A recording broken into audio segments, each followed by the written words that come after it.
하나님 말씀은 마태복음 9장 1절로 8절 말씀입니다. 예수께서 중풍병자를 데리고 온 사람들의 믿음을 보시다라는 제목으로 말씀을 나누겠습니다. 예수님 당시 불치병자, 즉 성경에 기록된 몇 명의 불치병자들이 나오죠. 혈루병자, 나병 환자, 또 중풍병 등 이러한 불치병자들을 치유하시거나 또 날 때부터 장애를 갖고 태어난 자, 소경이나 안진뱅이, 귀머거리 등 성경에 기록하고 있죠. 또한 귀신 들린 자들, 이들 모두 하나님의 진노와 저주가 임한 자들로 여겨진 자들이었습니다.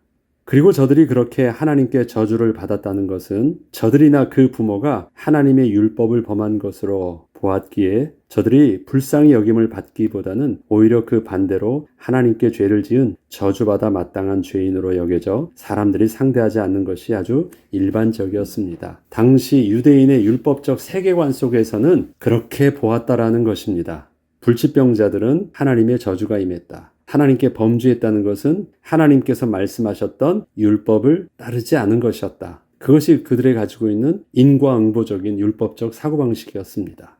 그렇게 구약의 백성들은 하나님의 진노를 받았었기 때문에 저들의 삶 속에서, 저들의 종교적 세계관 속에서는 그것이 아주 일반적이었던 것입니다. 때문에 당시에 소자라고 일컬어졌던 불치병자들이나 핸디캡을 가지고 있던 장애자들이나 심지어는 가난한 자나 또 과부나 고아들까지도 저들은 불쌍히 여김을 받는 대상이 아니라 저들은 하나님의 저주를 받아 마땅한 자였기 때문에 그 죄인들을 가까이 함으로써 자신들도 부정한 자 되지 않으려고 오히려 저들을 멀리하였던 것이 사회적인 분위기였습니다. 이러한 유대인들의 시각을 알 수 있는 구절이 당시에 제자들에게서도 나타났는데 그들은 유대인이었기 때문에 이러한 사고방식이 있었던 것입니다. 예수님께 묻는 질문의 내용에 이러한 내용이 있습니다. 예수께서 길을 가실 때 나을 때부터 맹인된 사람을 보신지라. 제자들이 물어 이르되 라삐여 이 사람이 맹인으로 난 것이 누구의 죄로 인함이니까. 이건 무슨 말이에요? 그 핸디캡의 원인이 어디 있다라는 것입니까? 자기가 날 때부터 났으니까 그의 죄는 아니겠죠? 그럼 그 부모 중에 어디서부터 찾아야 됩니까? 라고 말하는 거예요. 그럼 죄인에 대해서 불쌍히 여길 필요가 없죠. 저주받아 마땅한 자로 여기고 있는 것입니다. 그의 부모니까 예수께서 대답하시되 이 사람이나 그 부모의 죄로 인한 것이 아니라 그에게서 하나님이 하시는 일을 나타내고자 하심이라. 이것은 당시에는 아무도 그렇게 보지 않는 것이었어요. 예수님께서 이 땅에 오셨던 이유가 바로 이것 때문이죠. 하나님의 창세전부터 택하신 자, 저들을 구원하시기 위한 예수님의 이 땅에서의 그리스도의 사역을 이렇게 눈을 열어 보게 하시는 것이었습니다. 이처럼 예수님께서는 공생의 기간 동안 수많은 병자들을 치유하셨지만 특별히 관심을 가지고 치유하셨던 자들은 모두 하나님의 저주를 받은 죄인이라 여겨졌던 자들이었습니다. 이들은 모두 일반적인 질병에 걸렸던 자들이 아닌 사람으로서는 도저히 해결할 수 없던 불치병과 장애를 가지고 있던 자들이었던 것입니다.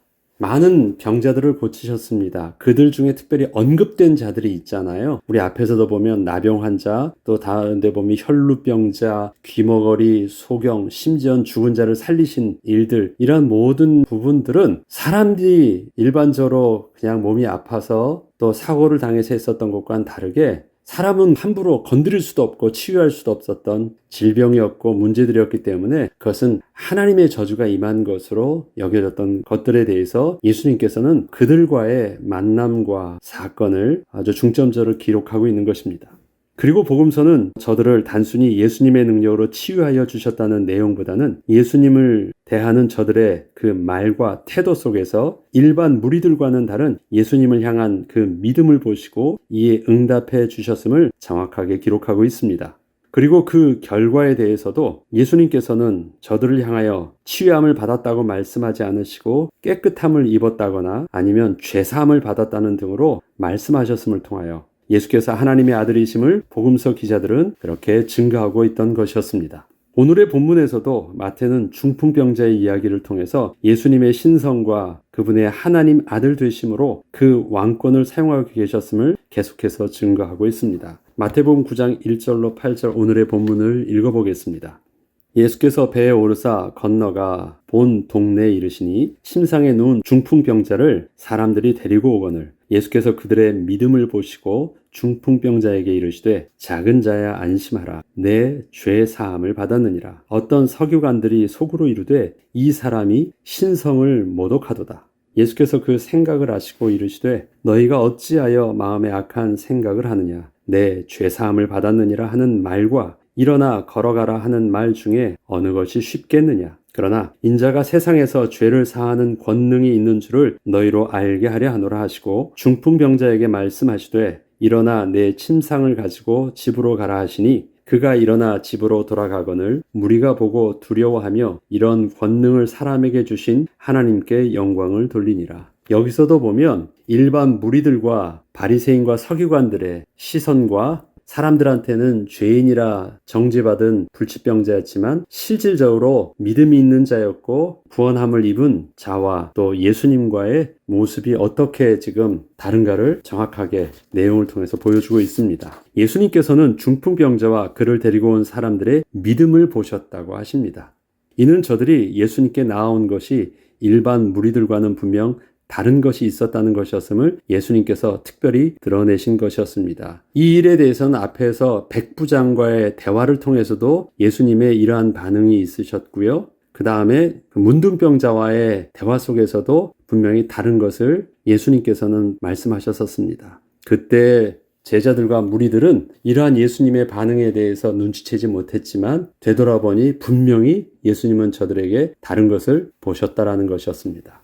그렇다면 예수님께서 말씀하시는 그 믿음을 중풍병자와 그를 데리고 온 친구들에서 어떤 것을 보았다는 것입니까? 앞서 언급했듯이 당시 불치병에 대한 유대인들의 사고방식이 불치병이 하나님께 범죄함으로 하나님의 진노와 저주를 받은 것으로 생각을 하고 있었다면 그 질병을 또한 하나님이 아니라면 어느 누구도 절대 치유할 수 없음을 의미하는 것이기도 했습니다. 하나님이 묶으신 건 하나님만이 푸실 수 있어요. 하나님께 범죄한 것은 하나님께 용서함을 구해야 돼요. 그렇기 때문에 사람은 거기에 끼일 수 없었던 일이에요. 이러한 사고방식은 그러면 환자들, 실질적으로 당사자들은 어땠을까요? 당사자들도 똑같은 것입니다. 사람들의 정죄함에도 스스로도 그렇게 여긴 사람들이 대부분이었습니다. 그게 당시 어려서부터 그들이 배워왔던 율법적 사고방식이었기 때문에 그렇습니다. 그런데 그 중에 그럼에도 불구하고 특별히 예수님께서 만났던 자들 중에는 사람들의 눈을 피하여 예수님께 나아가거나 은혜를 구하거나 현실적으로는 예수님께 가까이 갈 수 없었기에 멀리서 소리를 지르거나 하면서 예수님께 은혜를 구한 자들이 있었던 것입니다. 이해되시겠습니까? 문둥병자들이라면 나는 본래 그러면서 예수님께 나아갈 필요 없어요. 나는 본래 저주받은 자야. 소경이었다면 나는 본래 그래. 나와 예수님은 상관없어. 그래야 되는데 그들 중에는 혈루병자와 같은 자들이 있었고 소경이 다윗의 아들이여 나를 구원하소서 하면서 외쳤던 자들이 있었고 문둥병자들 중에 몇 명은 예수님께 치유함을 받고 일부는 그냥 갔지만 일부는 예수님께 감사를 고백했던 자들도 있고 특별한 자들이 있었다라는 것이에요. 아무리 자기가 그런 질병과 어려움이 있었어도 예수님께 나아갔다라는 것은 그들 중에 다른 믿음이 있어서 예수님께 나아갔던 자들이라는 것입니다. 그래서 예수님께서는 저들이 예수님께 나왔을 때 다른 믿음을 보았다고 명확하게 말씀하신 것입니다. 무슨 믿음이요? 이 문제는 하나님이 아니시면 해결할 수 없는 문제인데 그렇다면 예수님을 무엇으로 본 거예요? 일반적인 사람과는 다르게 하나님의 아들이심을 하나님이 보내신 자라는 것을 정확하게 믿는 믿음이 있었기 때문에 예수님께 나아갔고 예수님께 자기의 질병을 내놓고 고쳐달라고 할 수 있었다라는 것입니다. 단순히 아쉬워서 지푸라기 하나라도 잡는 심정으로 그렇게 다른 무리들처럼 와서 구하고 있다는 것이 아니었다는 것입니다. 저들이 예수님께 나왔을 때 명확하게 그것을 예수님은 드러내셨고 그것에 대해서 저들의 믿음을 보시고 그 믿은 대로 치유하셨다고 성경은 계속 증거하고 있던 것입니다. 그렇다면 지금 중풍병자와 그를 데리고 간 자들도 예수님이 누구로 알았다라는 것이에요? 하나님의 아들로, 하나님이 보내신 자로 알았다라는 것입니다. 예수님은 그것을 명확하게 아셨기 때문에 저들을 향하여 하나님의 아들의 권세와 능력으로 치유하셨음을 명확하게 그 중풍병자와 친구들에게 보여주셨고 무리들에게도 보여주셨습니다. 그렇게 드러내니까 율법 학자였던 서기관은 어떻습니까? 신성모독이라고 말했어요. 그러니까 예수님은 그렇게 보여주셨다라는 것을 더 확실히 증명하고 있죠. 자기가 누군데 마치 하나님처럼 말을 해. 자기가 누군데 마치 하나님처럼 죄를 사하는 것처럼 얘기해. 신성모독이라고 말하려고 하는데 하나님의 능력을 실질적으로 또 치유하심으로 보여주기도 하셨네요. 권세만 사용하신 것이 아니라 실질적으로 보여주셔서 그 신분과 권세를 다 보여주심으로 당신이 하나님의 아들 되심을 그렇게 밝히 드러내셨다는 것입니다. 그 상황이 중풍병자를 통해서 나타났었습니다. 요한복음 9장에는 날 때부터 소경되었던 자가 안식일에 예수님으로부터 치유함을 받은 그 사실에 대하여 바리새인과 서기관들은 예수님이 안식일에 일을 함으로 율법을 어긴 죄인이라는 것을 증명하기 위해서 그 소경되었던 자에게 예수님께서 당신을 치유했는지를 물었고, 그렇다면 그는 죄인이 맞지 않는가를 물었을 때 그 소경에서 눈을 뜨게 한 자가 하는 말이 이렇게 기록되어 있습니다. 그 사람이 대답하여 이르되 이상하다. 이 사람이 내 눈을 뜨게 하였으되 당신들은 그가 어디서 왔는지 알지 못하는도다. 하나님이 죄인의 말을 듣지 아니하시고 경건하여 그의 뜻대로 행하는 자의 말은 들으시는 줄을 우리가 아나이다. 창세 이후로 맹인으로 난 자의 눈을 뜨게 하였다 함을 듣지 못하였으니 이는 사람이 하나님께로부터 오지 아니하였으면 아무도 할 수 없으리이다. 자, 이렇게 말하는 눈을 뜨게 된 소경의 말은 믿음의 말입니까? 율법적 사고방식에서 말하는 상식적인 말입니까? 지금 이 소경은 믿음을 고백하고 있는 것이 아닙니다. 지금 자신들이 가지고 있는 율법적 사고방식 속에서 아주 상식을 얘기하고 있는 것이에요. 그의 말은 나의 불치병은 하나님이 아니시면 치유할 수 없는데 나는 분명 그분을 통해서 눈을 뜨게 되었고 이는 그가 만일 죄인이라면 할 수 없는 일이 내게 일어난 것이라는 것을 지극히 상식적으로 말한 것이었습니다. 내 눈을 뜨게 된 것, 그렇다면 그는 하나님이 보내신 자 맞지 않느냐? 그렇게밖에 상식적으로 논리적으로 맞지 않는데, 그러니까 이 일에 대해서 바리새인과 서기관들은 자기네들도 뭐라고 할 말이 없으니까 아무한테도 이러한 일이 일어났다고 얘기하지만 마, 입만 다물어 라고 말하고 그냥 그걸 떠나갔던 것입니다. 이것이 저들이 가지고 있는 기본적인 사고방식이었어요. 다시 말해서 저들이 불치병이 하나님께 범죄함으로 하나님의 저주를 받은 것이었다면, 그것이 치유함을 받았다는 것은 하나님이 치유해 주신 것이고 하나님이 치유하셨다면 그 죄가 사해 주셨다는 말이고 하나님이 다시 하나님의 백성으로 회복시켜 주셨다라는 그 말들을 그 율법적 사고방식 속에서는 저들이 그렇게 이해할 수밖에 없었던 것입니다. 이처럼 오늘의 본문에는 중풍병자와 그 친구들이 예수님께 나아온 것도 예수님께서 바로 하나님의 아들이심을 믿는 믿음이었다는 것을 예수님께서는 분명히 아시고 그에 따른 말씀을 하신 것이었습니다. 예수님께서는 분명 이를 아셨기에 그 중풍병자를 향하여 당시 중풍병의 원인이라고 여기고 있던 정죄받음에 대하여서 당신의 하나님의 아들 되신 왕적 권세로 죄사함을 받았음을 말씀하신 것이었고, 또한 친히 하나님의 능력으로 그 병을 치유하여 주심으로 당신의 신분과 권세를 분명하게 보여주신 것이었습니다. 그렇지만 무리들은 여전히 이러한 광경을 목격했음에도 불구하고 예수님을 하나님의 아들이시오 그리스도로 알지 못했음을 오늘 본문은 기록하고 있습니다. 저들은 보았어요. 자신들의 논리로도 그렇다면 하나님께서 보내신 자가 맞지 않느냐 할 말은 없어요. 그렇지만 인정하기는 싫어요. 그럼 그것은 더 이상 그게 뭐예요? 하나님을 거부하는 악한 마음일 뿐이에요. 하나님을 모르는 무지한 마음이 아니라 악한 마음이에요. 개념이 다르죠? 저들은 그렇게 그 마음에 완악하여져서 하나님을 부정하고 있었던 것입니다. 초기에는 그렇게 막 악한 감정을 가지고 부정한 것이 아니라 이상하다. 자기 율법으로는 맞지 않는데 이것을 상식적으로는 맞지 않아서 이상하다만 계속하고 있었을 뿐이었습니다. 그때는 제자들도 마찬가지였죠. 그래서 이러한 광경을 봤을 때 마태복음 9장 9절에는 이렇게 기록합니다. 무리가 보고 두려워하며 이런 권능을 사람에게 주신 하나님께 영광을 돌리리라.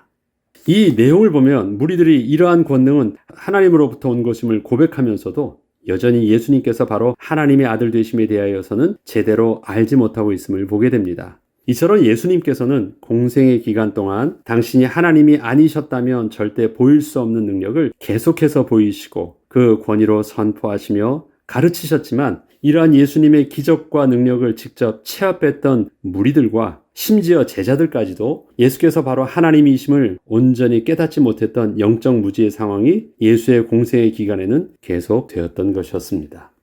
우리가 보면 참으로 답답하죠. 예수님께서는 이렇게 계속해서 말씀하셨는데 제자들도 잘 몰랐고 무리들도 몰랐고 그 다음에 바리새인과 서기관들은 나름대로 보았으면서도 불구하고 안 믿으려고 발버둥 치고 있었고 이러한 상황에서도 예수님은 묵묵히 당신이 하나님의 아들 되심을 증거하고 계셨습니다.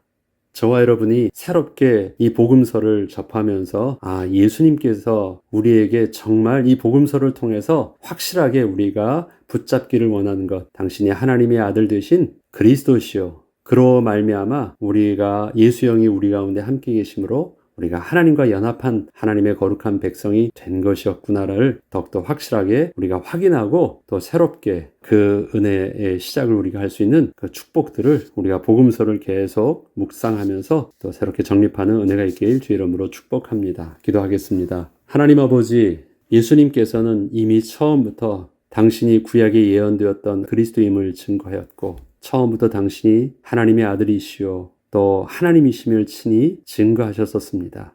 사람들은 영적으로 무지하여 제자들도 다 알지 못하였지만 예수님께서는 이 땅에 당신을 명확하게 증거하셨고 또 십자가의 죽으심으로 우리의 죄를 사해 주시고 우리로 다시 하나님과 연합한 자가 되게 하여 주셨습니다. 하나님 아버지, 우리의 구원을 얻는 믿음이 온전히 우리의 심령 속에 잘 세워지게 하시고 예수를 그리스도로 온전히 고백하는 그 믿음으로 인하여 세상을 이길 수 있는 그리스도의 제자로 다시금 설 수 있도록 이번 복음서를 통해서 또 새롭게 회복하는 은혜가 있게 하여 주옵소서. 감사드리며 우리 주 예수 그리스도 이름으로 기도합니다. 아멘.